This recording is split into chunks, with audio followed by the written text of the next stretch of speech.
Hi everybody. So another little late night video. I want to show you what we're actually doing. This modification that we're making to this LQ4 6-liter LS engine. I didn't come up with this. This is actually a pretty old technique, but it's called the Ls6 PCV modification. Reason for this is there's a lot of oil that gets burned, it gets sucked into the intake, and then gets just mucks up everything. Since I already have possible intake gaskets that went bad and are leaking, that's why we're replacing the intake gaskets. The oil that saturates them is definitely a part of that problem. So this modification, I'm going to show you the two major things that I'm modifying to make this, three, I guess, technically, that I'm modifying to make this work. So let me show you. All right, so what we have here is the valley pan, and I'll share a couple pictures in the post. This is an Ls6 valley cover, this plate right here.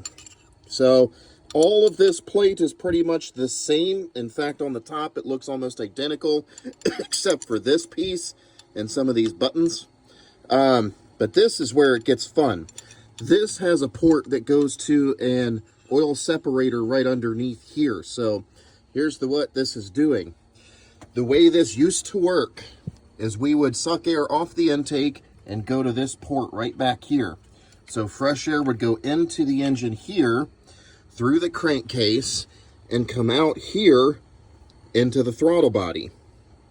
Well, there's a lot of oil that gets thrown around in these valve covers, so it gets kind of oily. So the oil gets sucked out of here and into the throttle body. Now what we're changing is, I made this here bracket, or this here fitting, custom made it. I'm sure you can buy one, but I'm impatient. So this is going to go right here, and this is going to allow us to bridge this hose right here. You can see is going to this port right there.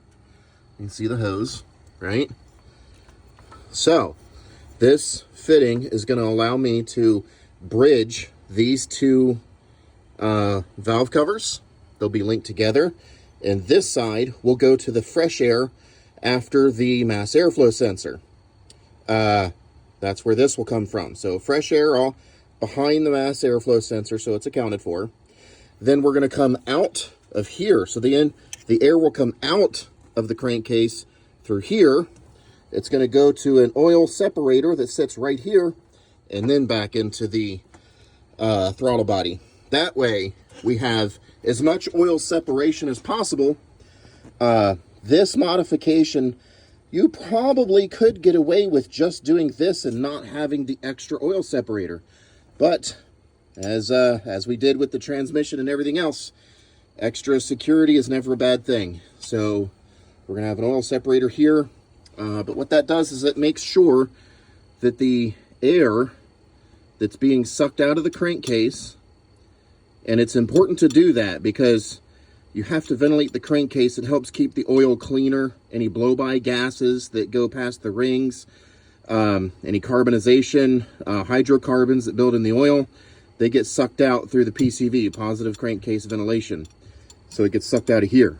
This will make sure that fresh air, fresh, clean air is going into the engine on those and coming out here, getting the oil separated out of it before it gets put back in the intake. So that's what this mod is all about. And so far, it's going pretty well. The LS6 valve cover, it fits right on the LQ4 perfectly fine. No modifications needed, except for the steam ports. I will say, this here steam port right here, I had to bend that down. That may be a bad thing in the long run. So when I do a new intake, I'm probably going to upgrade the steam valves, the steam ports, to a 4-point steam port system. So probably going to do that. But that's the only thing I realistically had to change. So that's what we're doing. So far it's working out fairly well. And I have to make the bracket for the oil separator yet. But I'll make another video to keep up with it. All right, guys, thank you very much. See you on the next one.